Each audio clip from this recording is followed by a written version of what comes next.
This is Nurse of Death, the Lucy Letby story, a gripping true crime podcast that takes you deep into the chilling tale of allegations against Lucy Letby, a seemingly caring and dedicated nurse who harbored a dark secret. Join us as we unravel the twisted journey of a medical professional whose actions sent shockwaves throughout the healthcare community. It's the story of a nurse who went from saving lives to becoming the harbinger of death.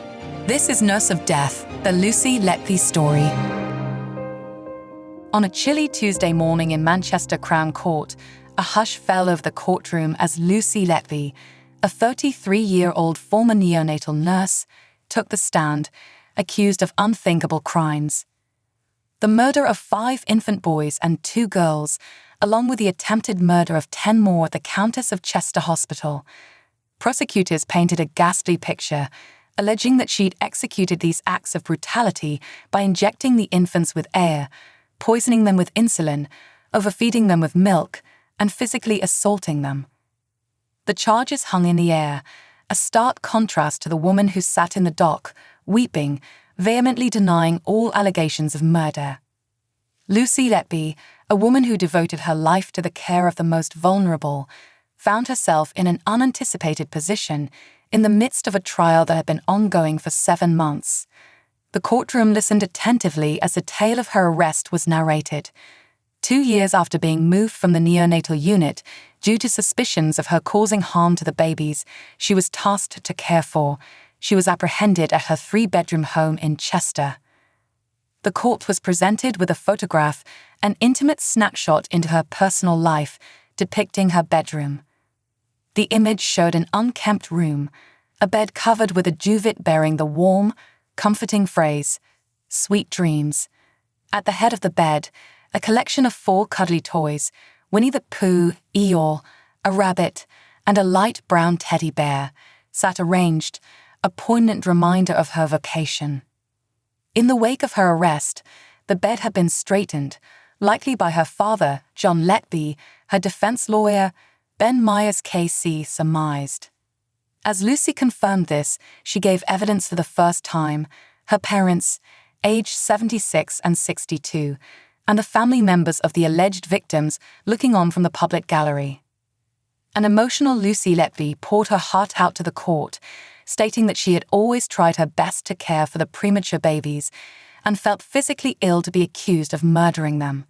She sobbed as she recounted her arrest at dawn, taken away in handcuffs while still in her pajamas, a traumatic experience that left her with post-traumatic stress and sleepless nights.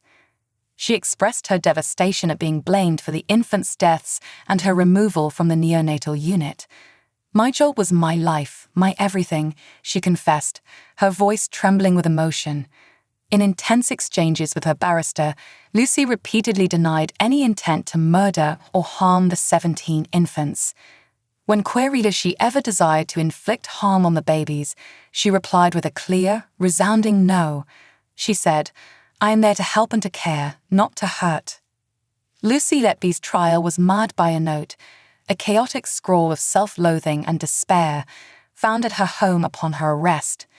This note, penned in July 2016, was filled with phrases such as, "I don't deserve to live," "I killed them on purpose because I'm not good enough," "I am a horrible, evil person," "I am evil, I did this."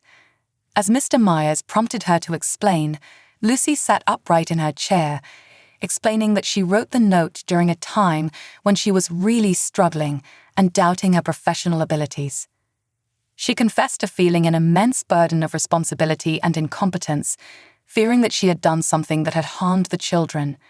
A particular phrase from the note was highlighted by Mr. Myers: "I will never have children or marry or know what it's like to have a family." When asked why she wrote this, Lucy responded, "Because at that time I didn't see any future for myself. I couldn't imagine what life would be, or that I would have a future." The conversation took a darker turn when Mr. Myers asked about the self-deprecating phrase, "I kill them on purpose because I'm not good enough." Lucy's response was a reflection of her shattered self-esteem. She believed she wasn't good enough because she had been constantly suggested that she'd done something wrong, her competencies questioned. When asked about the times she thought about ending her life and about the line, "I'm evil, I did this," she wept openly. She expressed her desolation to the jury, explaining, "I felt at that time if I'd done something wrong, and I didn't know I'd done something. I must be such an awful evil person if I'd made mistakes and not known." Her career started at the Chester Hospital while studying for her nursing degree at the city's university in 2010. She qualified the following September. Mr. Myers brought up a close friendship she had with a doctor who remains anonymous for legal reasons. Earlier in the trial, Lucy had broken down in tears when the fellow medic testified. When asked if there was anything more to the relationship, she responded, "No, he was just a trusted friend." She admitted to meeting up with him outside of work for meals or coffee or walks, but their friendship fizzled out at the beginning of 2018, before her arrest in July.